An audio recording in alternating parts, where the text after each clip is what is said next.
Shalom,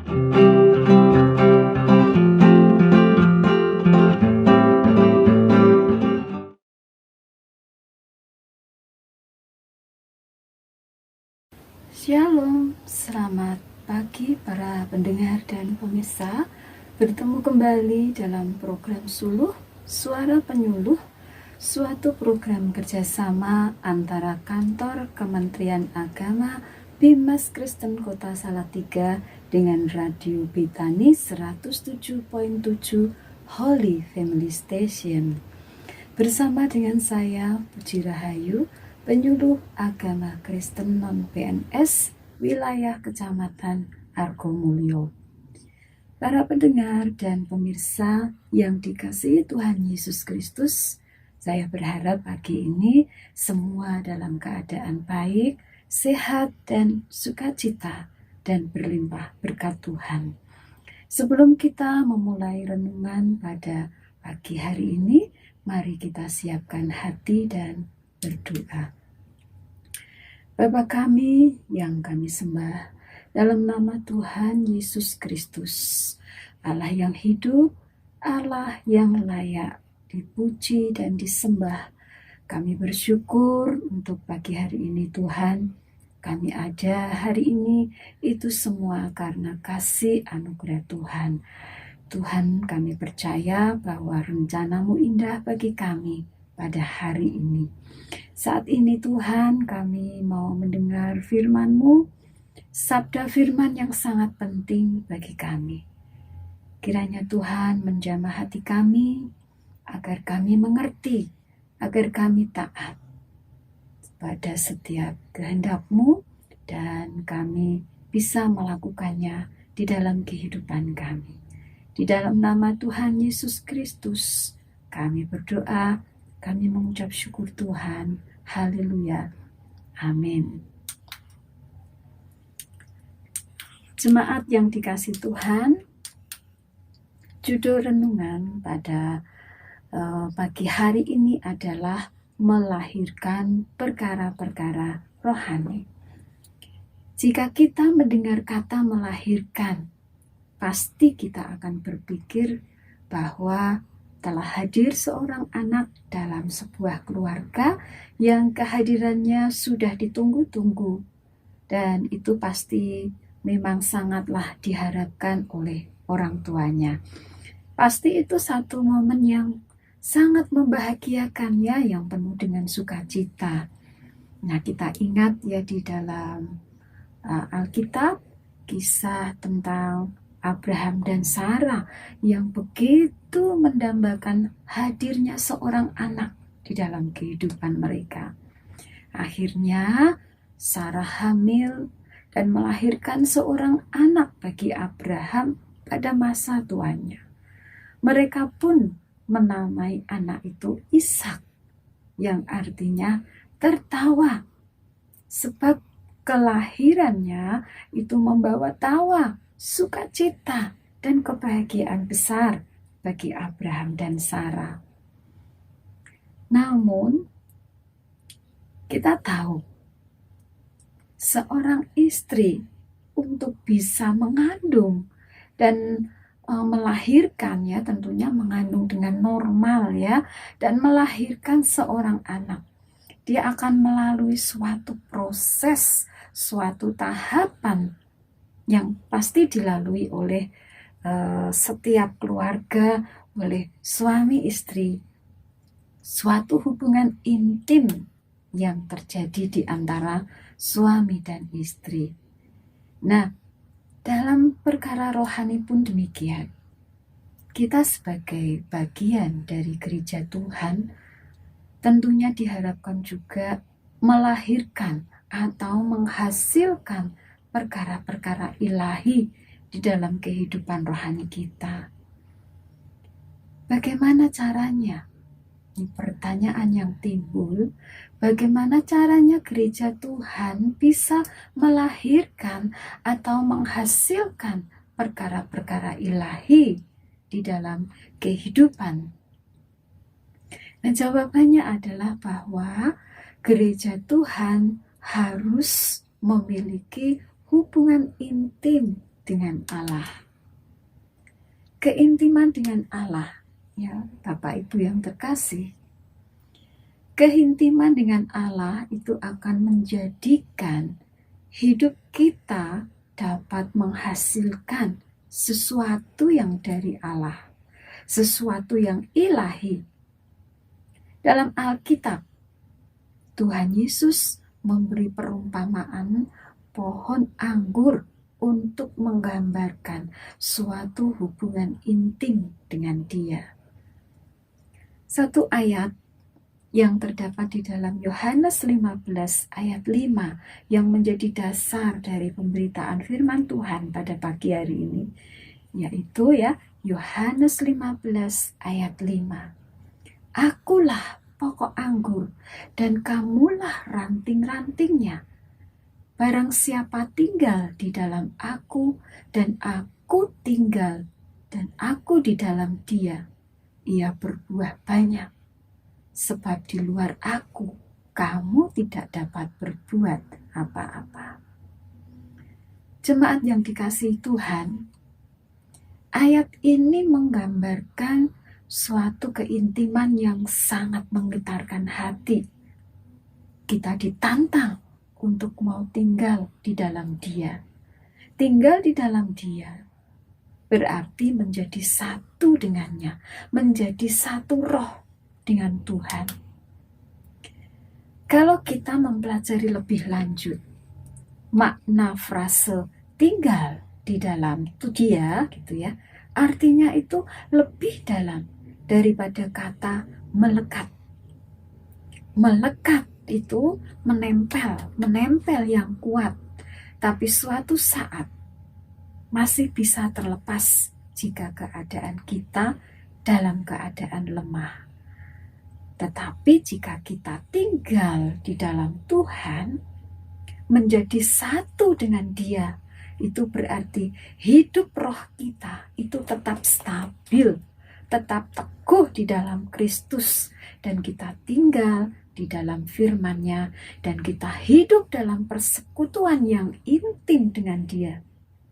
Itu suatu jaminan kita, jaminan yang sangat luar biasa, yang akan menghasilkan perkara-perkara yang berasal dari Allah sendiri.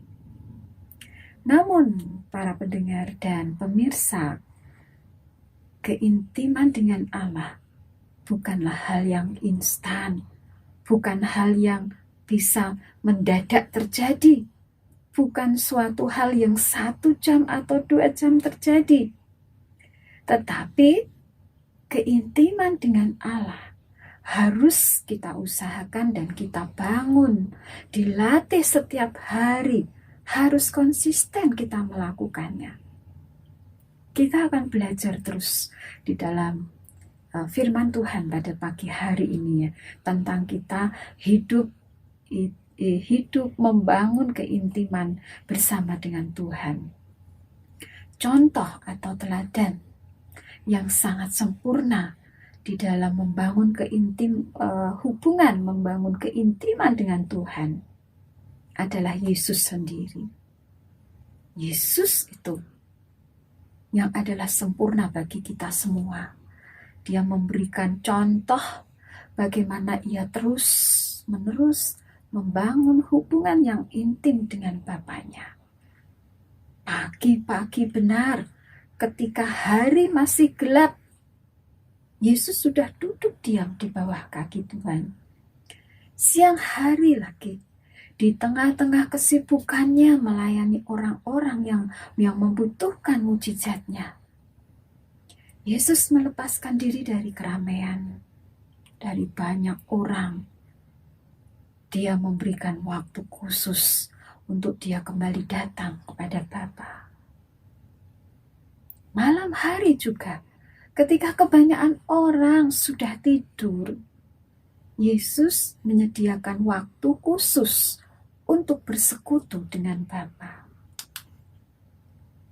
Contoh lagi, di dalam Alkitab, Daniel dikatakan, dia 3 kali sehari Daniel berlutut berdoa serta memuji Allah.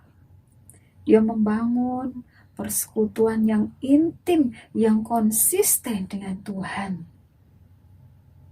Lagi seorang tokoh Alkitab, ya, di dalam Perjanjian Lama juga, Sadrah, Mesah, dan Abednego, teman seperjuangan Daniel. Walaupun tidak ditulis ada berapa kali sehari Sadrah, Mesah, Abednego itu dia menyembah Tuhan, tapi kita bisa melihat dari buah mereka, kita bisa percaya. Dari kehidupan mereka kita bisa melihat bahwa mereka pun membangun hubungan intim dengan Tuhan. Lagi di dalam kitab Perjanjian Baru, kita belajar dari seorang Paulus. Paulus, ya, setelah dia bertobat, dia memiliki kerinduan yang sangat besar untuk mengenal Yesus. Paulus dia bersungguh-sungguh membangun hubungan yang intim dengan Tuhan. Dia tidak main-main membangun kehidupan pujian, penyembahan, dan doa. Pendengar dan pemirsa, tentunya timbul pertanyaan, apa yang mereka hasilkan dengan memiliki persekutuan yang intim dengan Tuhan secara konsisten dalam hidup mereka? Daniel, kita bisa melihat dari kehidupannya itu. Daniel dalam kisah yang terkenal. Daniel selamat dari terkaman singa. Sadrah, Mesah, dan Abednego selamat dari hukuman dapur api. Pada masa mereka berempat, Daniel, Sadrah, Mesah, dan Abednego, pada masa itu, kuasa Allah ada di dalam diri mereka, bekerja, berkarya, sehingga mereka membuat Raja Nebukadnezar dan Raja Darius mengakui Allah yang perkasa dan membuat bangsa-bangsa yang ada di bawah pemerintahan mereka, membuat bangsa-bangsa ini takut dan hormat kepada Allah pada masa itu. Mampukah manusia mengubah kepercayaan seorang raja? Mampukah manusia mengubah hati dan kepercayaan bangsa-bangsa? Gak ada yang bisa. Hanya Allah saja yang mampu untuk melakukan perkara-perkara tersebut. Paulus, dia bebas dari belenggu pada saat dia dipenjara di dalam penjara. Dia menaikkan pujian, menaikkan doa kepada Tuhan dengan penuh kuasa, dengan kehidupannya yang intim dengan Tuhan. Gempa terjadi. Dan apa yang terjadi kemudian? Dari kejadian yang selanjutnya, Paulus, dia bebas dari belenggu di penjara itu, dan dia mampu mempertobatkan kepala penjara beserta seluruh penghuni rumahnya. Mereka menerima keselamatan dalam kehidupannya. Nah, apakah yang mereka kerjakan itu semua dengan kekuatan mereka sendiri? Apakah Paulus, Daniel, Sadrah, Mesah, dan Abednego itu mereka memiliki kemampuan seperti itu untuk mengubah banyak orang, untuk membawa orang datang kepada Tuhan? Jawabannya tentu tidak. Semua yang terjadi, perkara-perkara rohani, perkara-perkara ilahi, semua terjadi karena mereka membina persekutuan yang intim dengan Tuhan. Semua terjadi karena roh ilahi yang bekerja di dalam diri mereka. Maka perkara-perkara ilahi tampil nyata, berdampak buat banyak orang, dirasakan dan dilihat oleh banyak orang. Jadi hubungan intim kita dengan Allah harus kita jaga. Kita harus menaikkan level kita, level rohani kita, menaikkan lagi tingkat hubungan kita, hubungan intim kita dengan Allah. Kita bisa terus mendorong diri kita dengan membangun persekutuan yang intim dengan Tuhan. Kuat dalam doa, baca firman Tuhan, merenungkan kebenaran-kebenaran itu dan melakukannya di dalam kehidupan kita. Kita lakukan itu secara konsisten, terus-menerus, untuk kita bisa tinggal di dalam Tuhan, menjadi satu roh dengan Tuhan. Jika keintiman dengan Allah ini kita lakukan dengan kuat, dengan konsisten, maka roh kita semakin lama akan semakin dikuatkan, sehingga kita akan melahirkan perkara-perkara ilahi, perkara-perkara yang dahsyat, yang berdampak pada hidup rohani kita sendiri, berdampak pada orang-orang di sekitar kita, juga berdampak pada kerajaan Allah dengan jiwa-jiwa yang dihasilkan. Terpujilah Tuhan, para pendengar dan pemirsa. Ya, kiranya renungan firman Tuhan yang singkat pada pagi hari ini itu akan memberikan kekuatan kepada kita, akan memberikan dorongan kepada kita untuk kita lebih giat lagi hidup bersekutu dengan Tuhan. Roh kita menjadi satu dengan roh Tuhan, sehingga dengan demikian akan melahirkan perkara-perkara ilahi di dalam kehidupan kita. Mari kita berdoa. Bapa yang baik, yang kami sembah, yang kami puji di dalam nama Tuhan Yesus Kristus.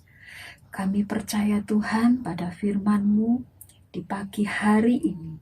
Tuhan, firman-Mu mampu mengarahkan kami untuk kami terus tinggal diam, tinggal bersekutu di dalam Tuhan, menjadi satu roh dengan Tuhan, sehingga kami terus melakukannya, memberi semangat kepada kami untuk kami bisa konsisten bersekutu intim dengan Tuhan, sehingga kami mampu menghasilkan, kami mampu untuk melahirkan perkara-perkara ilahi, perkara-perkara rohani yang tidak akan mampu dilakukan oleh kekuatan manusia.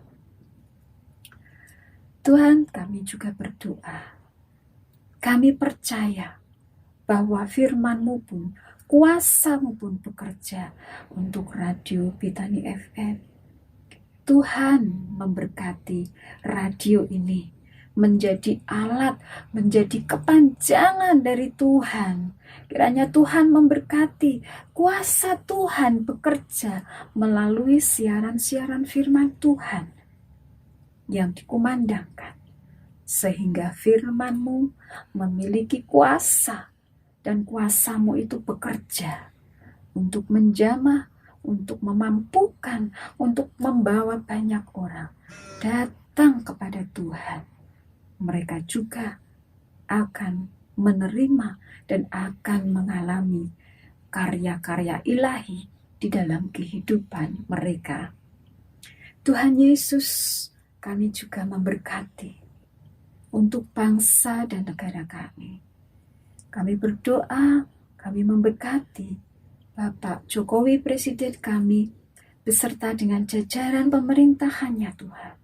Anak-anak Tuhan yang ada di dalam pemerintahan, kiranya semuanya ada di dalam penyertaan Tuhan, di dalam perlindungan Tuhan, dan mereka mendapatkan hikmat-hikmat yang dari Tuhan, sehingga mereka dengan hikmat yang Tuhan berikan, mereka mampu mengelola pemerintahan di negeri ini sehingga dapat membawa pembaharuan-pembaharuan di segala bidang, pembaharuan-pembaharuan yang akan mengubah wajah Indonesia ini menjadi negara yang menjadi teladan dalam segala hal untuk bangsa dan negara yang lain. Terima kasih Tuhan Yesus. Terpujilah nama Tuhan. Firman-Mu berhenti sampai di sini, tetapi kami percaya bahwa Roh-Mu akan terus bekerja, memampukan kami untuk kami bisa merenungkan firman-Mu pada pagi hari ini, sehingga kami bisa melakukan apa yang diharapkan oleh Tuhan Yesus. Terima kasih Bapa. Di dalam nama Tuhan Yesus Kristus, kami berdoa, kami mengucap syukur. Haleluya. Amin. Selamat bertemu kembali di dalam suluh yang akan datang. Tuhan Yesus memberkati.